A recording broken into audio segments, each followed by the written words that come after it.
Jailer Adinath और 6 खूंखार कैदी। क्या आदिनाथ इन कैदियों को कभी भी सुधार पाएंगे? तो फिल्म की शुरुआत होती है जेल से, जहां कैदियों को कोलू के बैल की तरह काम करवाया जाता है। जेलर आदिनाथ अपने टेबल पर चक्कू से कुछ काम कर रहे होते हैं और तब किशन नाम का कैदी चुपके से वो चप्पू चुरा कर उन पर वार कर देता है। आदिनाथ किशन को पकड़ लेते हैं और उसे हमले का कारण पूछते हैं। किशन बताता है कि जिस जेलर की वजह से किशन को अपने बच्चों से दूर रहना पड़ा, उसकी वो जान ले लेगा। आदिनाथ किशन को बताते हैं कि किशन को उसके बच्चों से मिलने दिया जाएगा। ये सुनकर किशन के हाथ से चक्कू छूट जाता है। आदिनाथ ने अपने सुपरिटेंडेंट को एक अर्जी डाली थी, जिसमें वो जेल के 6 कैदी को अपने साथ कुछ समय के लिए रखने की मांग की होती है। आदिनाथ की मांग मंजूर की जाती है, मगर शर्त ये होती है कि उन कैदियों में से अगर कोई भी भाग गया तो आदिनाथ की पूरी संपत्ति जब्त की जाएगी और उन्हें बंदी बनाकर जेल में ही रखा जाएगा। आदिनाथ जेल से 6 ऐसे कैदी चुनते हैं जिन्होंने कोई ना कोई कारणवश किसी का खून किया था। आदिनाथ उन 6 कैदियों के साथ आजाद नगर की एक बंजर जमीन के पास वाले घर में रहने जाते हैं। वो सभी कैदियों को बताते हैं कि वो सभी बहुत ही अच्छे इंसान हैं और आदिनाथ को पूरा विश्वास है कि वो उन्हें कभी भी धोखा नहीं देंगे।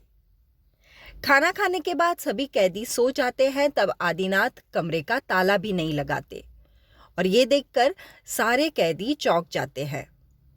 इतने साल बेड़ियों में रहने वाले कैदियों को अचानक से ये आज़ादी अजब सी लगती है। दूसरे दिन आदिनाथ एक एक कैदी को बंजर जमीन पर काम में लगवाते हैं। उसी मकान के पास चंपा नाम की खिलौने बेचने वाली आती है। सभी कैदी उसे देखकर खुश हो जाते हैं। एक दिन आदिनाथ किशन नाम के कैदी को उसकी माँ और बच्चों से मिलवाते हैं। किशन की बीवी मर चुकी होती है और बूढ़ी माँ बच्चों का ध्यान नहीं रख पाती। आदिनाथ को उन सब पर खूब दया आती है और वो दोनों बच्चों को वहीं रहने की इजाजत दे देते हैं। किशन तो बड़ा खुश हो जाता है, लेकिन बाकी के 5 कैदियों को ये बात अच्छी नहीं लगती। दोनों बच्चे खिलौने वाली चंपा के साथ खूब घुल मिल जाते हैं और चंपा भी उन बच्चों को बहुत प्यार करती है। वैसे तो आदिनाथ के अच्छे स्वभाव और प्यार भरे बर्ताव से सभी कैदी उनका बड़ा आदर करते हैं, लेकिन जब सारे कैदी आदिनाथ से अपने अपने परिवार को भी वहां लाने की मांग करते हैं, तब उनमें बहस हो जाती है। 5 कैदी मिलकर आदिनाथ को मारने की साजिश रचते हैं, लेकिन जो कैदी नाई था वो आदिनाथ के गले पर अस्त्रा नहीं चला पाता। आदिनाथ को जब ये बात पता चलती है कि सब मिलकर उन्हें मारना चाहते हैं, तो वो उन कैदियों को सुधारने के अपने फैसले पर खूब पछताते हैं।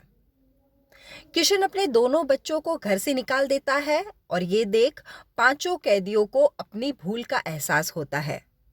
वो आदिनाथ से माफी मांगकर बच्चों को वापस घर ले आते हैं। आदिनाथ और कैदियों ने मिलकर आजाद नगर की बंजर जमीन में खूब अनाज फल सब्जी उगाए थे। उन्हें बेचने जब आदिनाथ गांव जा रहे होते हैं, तब जिद करके सारे कैदी उनकी जगह गांव में सब्जियां बेचने जाते हैं। गांव में लाला बरसों से महंगी सब्जी बेचता आ रहा था और जब ये कैदी सस्ती सब्जी बेचने जाते हैं, तब लाला का व्यापार ठप पड़ जाता है। चालाक लाला भोला फुसलाकर सभी कैदियों को अपने घर ले जाता है और उन्हें खूब शराब पिलाता है। दूसरी तरफ किशन के छोटे बच्चे की तबीयत बिगड़ने पर चंपा रात को वहीं बच्चों के साथ रुक जाती है। आदिनाथ को बहुत चिंता होती है जब सारे कैदी देर रात तक घर वापस नहीं लौटते, लेकिन जब देर रात को वो सब घर लौटते हैं, तब आदिनाथ देखते हैं कि वो सारे शराब के नशे में चूर हैं। आदिनाथ उन सबको सो जाने के लिए कहते हैं, लेकिन शराब के नशे में सारे कैदी बच्चों के साथ सोई हुई चंपा की इज्जत लूटना चाहते हैं। आदिनाथ उनका ये जानवर जैसा सलूक देखकर चौंक जाते हैं और लाठी से उन सबको खूब मारते हैं, लेकिन नशे में चूर कैदी आदिनाथ को मारने के लिए तैयार हो जाते हैं। और तभी चंपा आदिनाथ और उन कैदियों के बीच में आकर उन सबको हथियार डालने के लिए कहती है। सुबह सारे कैदी चंपा के पैर पकड़कर उसकी माफी मांगते हैं और आदिनाथ के सामने अपना सर झुकाकर कैसे लाला ने उन्हें धोखे से शराब पिलाई ये पूरी बात बताते हैं। दूसरे दिन गांव में सब्जी बेचने के लिए आदिनाथ तैयार होते हैं। तब सारे कैदी उनको वादा करते हैं कि वो आज लाला की बातों में ना आकर सिर्फ सब्जियां ही बेचेंगे। आदिनाथ को भी लगता है कि ये उनका आखिरी इम्तिहान है। वो कैदियों को सब्जी बेचने गांव तो भेजते हैं, लेकिन लाला के आदमी सभी कैदियों की खूब पिटाई करते हैं।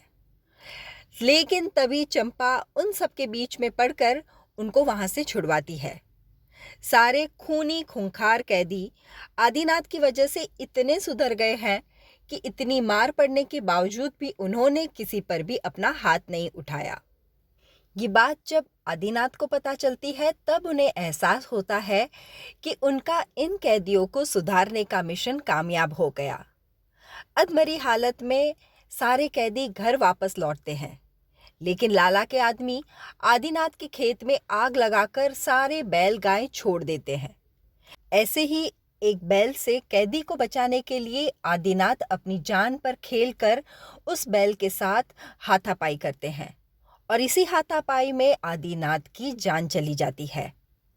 आखिर में जेल में जब आदिनाथ के सुपरिटेंडेंट आकर सभी कैदियों को बताते हैं कि उनकी रिहा होने की खबर आई है, तब खुश होने के बजाय सभी कैदी आदिनाथ की मौत पर आंसू बहाते हैं और ठान लेते हैं कि वो वहीं आज़ाद नगर में रहकर अपने साहब का सपना पूरा करेंगे।